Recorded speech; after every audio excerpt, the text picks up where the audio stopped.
जब भारत की दुनिया में अशोक श्रीवास्तव ने साझा किया है इन लोगों के ट्वीट को, ये 2 BHK वाली है, ये शशि थरूर है, और इन सब ने एक ही फोटो का झूठ क्या फैलाया है। ये कल मैं दिल्ली जब गया था, ये तस्वीरें लगी हुई थी। अब इसमें फोटोशॉप क्या किया गया कि प्रधानमंत्री मोदी की तस्वीर बड़ी करके, मतलब कहने का मतलब है कि प्राइम मिनिस्टर मोदी दुनिया के राष्ट्राध्यक्षों का अपमान कर रहे हैं, अपनी तस्वीर इतनी बड़ी लगा दी और सबको बौना कर दिया। ये फोटोशॉप है और ये साफ दिख रहा है। क्या इन सो कॉल्ड पत्रकारों को ये समझ में नहीं आ रहा होगा कि ये फोटोशॉप कर रहे हैं? ये भारत को बदनाम करने का ये कौन सा षड्यंत्र है? और ऐसे समय में जब दुनिया में भारत का गौरव गाथा गाया जा रहा है, मैं देख रहा हूं कि इन खैरातियों ने एक नया खेल किया है। इन खैरातियों ने नया खेल ये किया है कि इनने, आपको देखा होगा कि ये पांडे जो है वो, और ये सब के सब की एक तरफ तो दिखा रहे हैं कि ब्रिटिश भारत जो है, प्रधानमंत्री ने अपनी तस्वीर बड़ी कर ली है। दूसरी तरफ ये कह रहे हैं कि विदेशियों के लिए ये जो मेहमान हैं उनके खाने पीने के लिए तो चांदी की व्यवस्था की गई है, चांदी के प्लेट की। और जरा पांडे को यदि आप सुनेंगे तो बड़ा शर्मसार होगा कि किस स्तर तक ये देश को बदनाम। कई लोग कहते हैं कि इसकी चर्चा नहीं करनी चाहिए, मगर मुझे लगता है जब तक ये अरेस्ट होकर के जेल नहीं जाएगा तब तक इसकी चर्चा किए जाने की जरूरत है। जरा इसको सुन लीजिए। ये वो डेलीगेट हैं जो खुद अपने घर में उसी बर्तन में खाते हैं जिसमें भारत का आम मिडिल क्लास खाता है। बल्कि अगर वो यूरोप और अमेरिका से आ रहा है तो निश्चित है कि अपना बर्तन भी खुद धोता होगा, क्योंकि उसके घरों में बर्तन धोने के लिए सहायक या सहायिका नहीं होती, केवल मशीन होती है। ऐसे डेलीगेट को आप सोने चांदी के बर्तन में खाना खिलाकर क्या दिखाना चाहते हैं? क्या इन देशों के डेलीगेट को किसी देश की सच्चाई नहीं मालूम? कहा जा रहा है कि भारत अपनी अध्यक्षता में G20 जन भागीदारी का रूप दे रहा है। सोने चांदी के बर्तन में खाना परोसकर आप जन भागीदारी तय कर रहे हैं या इस सम्मेलन को सामंती और राजशाही के दौर में ले जा रहे हैं? आज अब देखिए इसकी टिप्पणी और आपने जो लिखा कहा तो ये भी जा रहा है कि हाय हल्ला यहाँ के मीडिया के कैसे कैसे कुकर्मी बदजात ठेकेदार हैं जो देश की सभ्यता, संस्कृति और सरकार या प्रधानमंत्री के खिलाफ हो रहे आवारा कुत्तों की तरह गुर्राते हैं, लेकिन पास्को सरीखे घृणित अपराध में फंसे अपने भाई की नेतागिरी कराते हैं, इसको बेचते हैं। अब ये आपने कुछ शायद लगाया है, अच्छा वो पुराना वो लगाया आरोपी रवीश पांडे का भाई, तो क्या अपराध सिद्ध होने तक की खबर भी नहीं चलाओगे? ये आप लोग पढ़ लीजिएगा इस पे अभी पढ़ने की जरूरत नहीं। ये सतीश जी ने इसलिए डाला है कि समझिए जिसका भाई पास्को में गैंग रेप का आरोपी हो और बिहार प्रदेश का में कांग्रेस में घुसाने के लिए अपना एजेंडा यहाँ चलाता हो, वो सब क्या खेल खेल रहा। सर हमारे यहाँ तो परंपरा दुनिया में है कि आप भले किसी कुछ भी खा रहे हो, लेकिन ये तो सामान्य बात है कि जब गेस्ट आता है तो विशेष पकवान बनता है। हम जिस थाली में रेगुलर खाते हैं, आमतौर पे जब गेस्ट आते हैं तो हम डाइनिंग टेबल उस रूप में सजाते हैं, पारंपरिक रूप से हम घर में नीचे बैठ करके खा लिए कैसे। लेकिन जब गेस्ट आते हैं तो हम कोई ऐसा बर्तन जो हमने रखा हुआ होता है कि खास मेहमान आएंगे, ये सामान्य तक की सामान्य लोअर मिडिल फैमिली से लेकर के हायर मिडिल फैमिली में सामान्य चीज है। इस ढंग से देश को अपमानित करने का ये षड्यंत्र निश्चित रूप से किसी फंडेड एजेंडा का हिस्सा होगा। ये घृणा मनीष जी दर्शकों को याद दिला दूं कि जो कहा था वही हुआ, जो कहा था वही हुआ। इसके ऊपर अभी आता हूं बाद में। मनीष जी इसके लिए मैंने लगातार कह रहा हूं, कल भी कहा था, शायद कल या परसों कहा था कि ये राहुल गांधी के दौरे के लिए, जब राहुल गांधी बात की राहुल गांधी यूरोप गया तो मैंने कहा था इसीलिए 2 महीना पहले से रवीश कुमार विदेश में टहल रहा है और वो केवल भारत विरोधी जहर बो रहा है जिसकी फसल काटने ये राहुल गांधी जाएगा। और मनीष जी इसने जो बिल्कुल इसके दोनों के कनेक्शन खुलकर सामने आ गए कि भारत विरोधी, इसकी राहुल गांधी की भारत विरोधी, देश विरोधी, भारतीयता विरोधी, भारतीय संस्कृति विरोधी इसकी जो राक्षसी राजनीति है उसका दलाल बनके वो 2 महीने पहले निकला था, अभी तक भारत नहीं लौटा है शायद वो। मनीष जी राहुल गांधी ने पहली जो भारत के खिलाफ जहर उगलने के लिए जो प्रेस कॉन्फ्रेंस की है वो बेल्जियम के ब्रसल्स में की है। और जरा दर्शकों को याद करिए, ये अभी 10-12 दिन पहले ये रवीश कुमार वही बेल्जियम में मंडरा रहा था। इसने अच्छा खासा समय बेल्जियम में गुजारा। इसका बेल्जियम में क्या लेना देना था मनीष जी?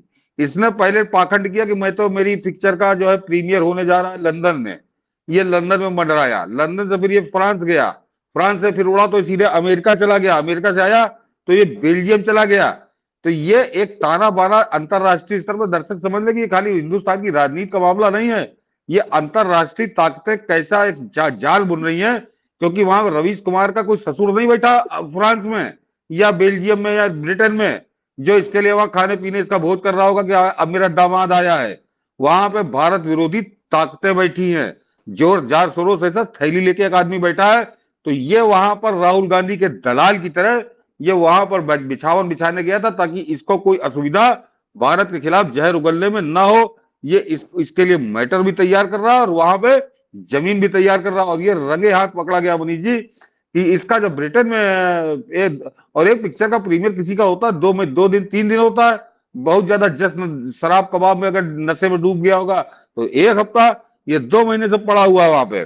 और इसने पहली प्रेस कॉन्फ्रेंस बेल्जियम में की, और आज ये जिस तरह से राहुल गांधी बोला वो तो अभी दिखाएंगे मनीष जी, लेकिन इसके ऊपर इस खैराती के ऊपर आ जाए तो जरा इसको याद दिला दे, लोग कहते हैं ये भी वही भाषा, जरा करेक्शन, ये जैसे राहुल गांधी लद्दाख में कह रहा था कि लोग कहते हैं, ऐसे कहते हैं कि कहा ये जा रहा, अब इसने बताया कहा ये जा रहा है। अरे रवीश कुमार, कहा तो ये भी जा रहा है कि तुम्हारा बलात्कारी भाई जिसको तुम बचाने के लिए 7 महीने तक तुमने एनडीटीवी के एडिटर की कुर्सी पर बैठने के बावजूद एक लाइन की खबर नहीं दिखाई कि तुम्हारा भाई एक दलित लड़की, नाबालिग लड़की के साथ बलात्कार, देह व्यापार, यौन शोषण के कुकर्म में एफआईआर उस लड़की ने और उसके पिता ने दर्ज कराई है, और तुम्हारा भाई हत्यारे, बलात्कारी, चोर, डकैत की तरह 7 महीने तक फरार रहा, लेकिन तुमने एनडीटीवी पर एक लाइन की खबर नहीं चलाई थी।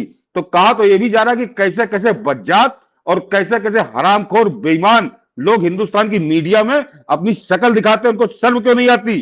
कहा यह भी जा रहा है रवीश कुमार, और अभी नहीं पूरी दुनिया में कहा जा रहा है, देश में तो कहा ही जा रहा है, दुनिया में भी कहा जा रहा है।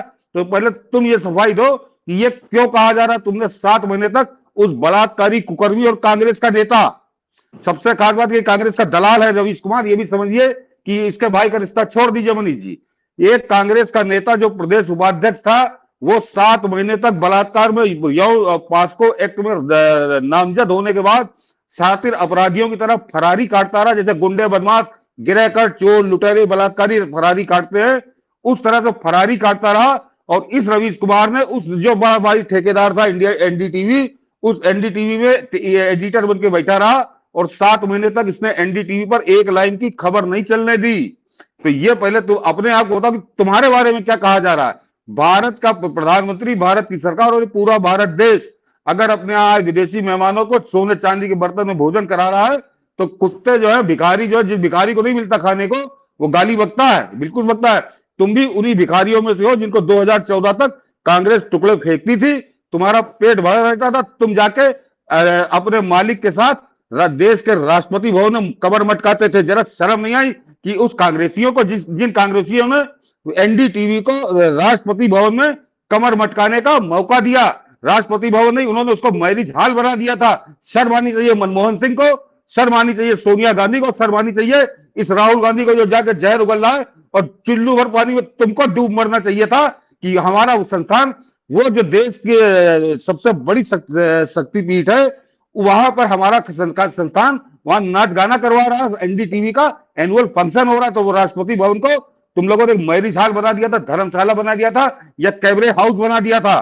तो शर्म तो तुमको आनी चाहिए। कहा तो ये भी जा रहा है कि तुम लोग पत्रकार के भेष में दलाल थे। तो ये भारत जो है वहां पे सोने चांदी के बर्तन में खाना क्यों खिला रहा है? बिल्कुल खिलाएगा, और भी नहीं, अभी रुक जाओ जरा, और 2024 पार हो जाने तो अगली बार जो भारत कराएगा तो हीरे मोती के बर्तन में कराएगा। लेकिन हाँ, तुम जैसे भिखारियों को नहीं देगा, और तुम्हारे जैसे भिखारी बाहर खड़े होकर गाली बकेंगे, क्योंकि 2014 से तुमको अल्युमिनियम के बर्तन भी नरेंद्र मोदी नहीं दे रहा, और वो देगा भी नहीं अगली बार। और अभी 2024 के बाद तुमको पत्ता भी नहीं देगा। जैसे पत्ते में चाट बिकती है सड़क पे, पत्ता भी तुमको नहीं मिलेगा, तो परेशान मत हो। और तुम इसी तरह से तिलमिलाओ। हर भारतवासी को गर्व है कि हमारे यहाँ अगर पूरी दुनिया के ताकतवर और शक्तिशाली सम्मानित मेहमान आए हैं तो उनका हम भरपूर स्वागत सम्मान कर रहे हैं। और आज तो मनीष जी इसको ये लगी असल में कि जो इसके पिता, वो जो आका है चीन का शी जिनपिंग को, मैंने शुरुआत में बताया कि अमेरिका ने उसको उसकी औकात बता दी, और वो जज सुलीवान ने जो कहा है उसके बाद से कोई चीनी जवाब आया नहीं है पलट के। 24 घंटे को 48 घंटे होने जा रहे हैं उस बयान के। तो आग तो इनको ये लगी हुई, तो अब ये उन लोगों को भारत सम्मानित कर रहा है, तो आग इसको ये लगी, ये शी जिनपिंग क्या नंबर बढ़ा रहा है आपने कि देखो मैंने इस तरह बात कर दी, लेकिन अब कोई फर्क नहीं। हाँ, तुम्हारे यहाँ जो 10 लाख 15 लाख तुमको देखते हैं, तो वो छोटा पजामा बड़ा कुर्ता पहनने वाले इस देश में 20-22 करोड़ हैं, उनमें से उसमें भी तुमको कायदे से 1% तुमको लिफ्ट देते हैं, पाकिस्तान के इशारे देते हैं, चीन के इशारे देते हैं, या भारत से जलन के इशारे देते हैं, या अपने उन बाप दादों की याददाश्त उनकी याद में देते हैं जो पाकिस्तान जाके बस गए थे, तो उनके लिए तुम मस्त हो रहो, उनको तुम उनके लिए रकम खाते रहो। तो ऐसे दलाल गद्दार राजा दाहिर के समय से इस देश में थे और आज भी हैं और रहेंगे। बिल्कुल सर, और सबसे दुखद बात ये है, और सबसे कि ये तो जैसे ये जेम्स राय का चैनल छोड़ा, खलियर हुआ, तो जेम्स राय के चैनल में अभी जो काम करने वाले हैं उन सबको जलील किया कि मैं ही ईमानदार था, बाकी लोग रह गए तो पता नहीं किसके दलाली पे रह रहे होंगे। आज इसने एक और इसी ढंग से इन लोगों ने मजाक उड़ाया कि G20 के कारण गोदी मीडिया जो है वो मोदी मय में हो गई है, ऐसा क्या हो गया है। तो इसने तमाम वर्तमान समय में जो मोदी विरोध में इस खैराती को अपना बाप मानते हैं उस सबको जलील कर दिया है। मतलब पूरी मेन स्ट्रीम मीडिया को कह दिया है कि G20 में पूरी गोदी मीडिया मोदी भजन गा रही है। तो मतलब कि इस कदर जलन हो रही है इन लोगों को, इसी से लग रहा है कि भारत की उपलब्धि क्या कुछ है।